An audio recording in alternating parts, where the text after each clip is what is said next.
Welcome to And It's Live, the podcast which dives deep into football's most iconic seasons, stories, and what ifs. If you love football, history, tactics, and nostalgia, make sure to subscribe, hit the bell, and drop us a like on YouTube so you don't miss an episode.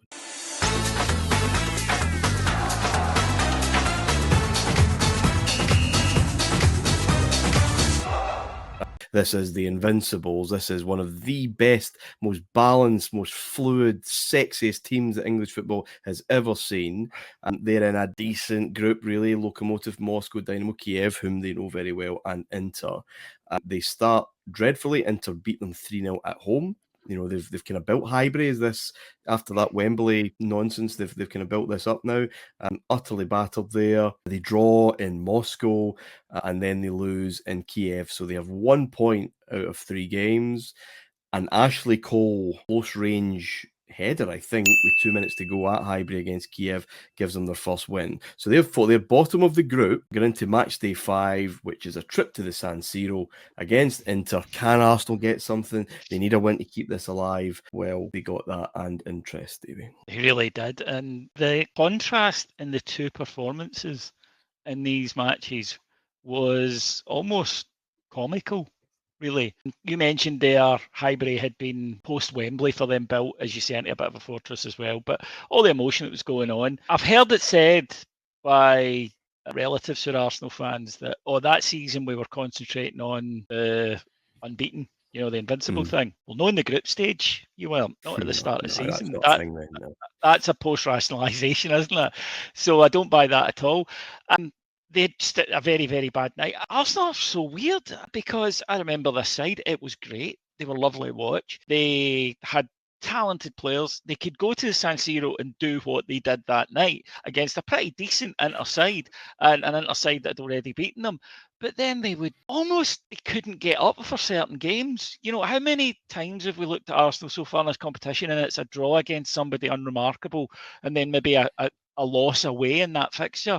And it's just constant, and I'm at an absolute loss as to explain not why they didn't go on and win it. That can happen. It's a very difficult thing to do, but in terms of underperformance, I honestly cannot think of a side in this era who were as talented, as full of stars, as full of winners as well. It's not a psychological thing of, they struggled to cross the line. I really don't know, because it's almost like in the group stage, you mentioned Moscow there. Now, that is a fixture an English team should win 100 times out of 100.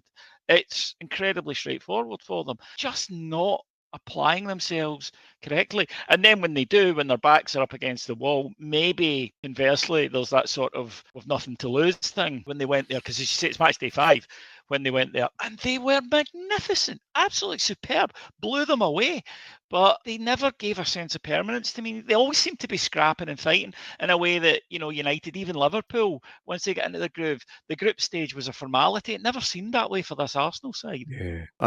Next week we'll talk about their undoing in the quarterfinal against a team they have the measure of and then some in Chelsea.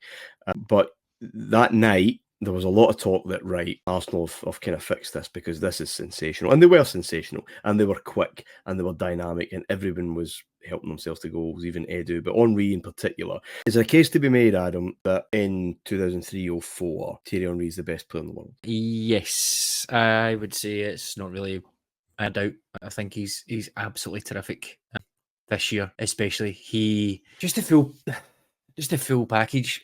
I guess I know we spoke just after he moved from Juve to Arsenal, and we said he's going to be this guy. He's playing out wide, and he's going to come in. He is now that guy that we spoke about whenever that was 4 or 5 years ago. Just absolutely electric. You think of him, and you think pacing behind.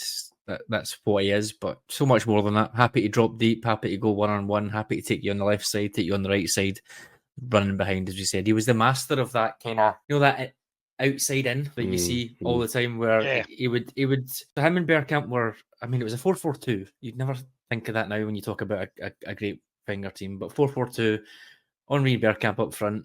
Henry would be the higher one. Bergkamp would obviously drop into the 10, but Henry would sort of go over to the left a little bit and then do that outside in run and just bend it perfectly for to be slipped through by Edu, Vieira, Ljungberg, whoever it was.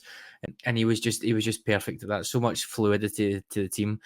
I completely agree. I think he's 100% up there if he isn't the best player at this point. I think maybe I'm just going too far into the whole game state piece here. But this game, 3 late goals. Inter need to win this because Inter are making an arse of it. Like to be fair, as much as we can say up until 87 minutes in the 4th game, Arsenal had 1 point. Inter were by then definition very, very heavy favourites to go through, and they would have been expecting to win this game, albeit it's Arsenal having a great season, blah, blah, blah. So the fact that it's 2-1 before Henry puts that third in with 85 minutes gone, I watched it back. Inter are piling players forward to get a draw here, and they just get killed on the break, which probably puts a bit of gloss on it. That's not to say Arsenal weren't great, because they were, but it's one of those things, you know what I mean? It's like, oh, right, we're 3-1 down, we better just fucking hammer it, and you get picked off again and again. And then the next week, match day 6, Inter winning and through potentially, or they would be through if they win the game away in Kiev, and again they concede 85th minute to go into the UEFA Cup. So as much as it was a great finish from Arsenal, it was an equally terrible finish, I think, in the last 2 games. If you enjoyed the show and want to help us grow, please remember to hit that like button and subscribe to the channel. On YouTube, search for And It's Live Podcast. We've got new deep dives, drafts and breakdowns dropping every other day.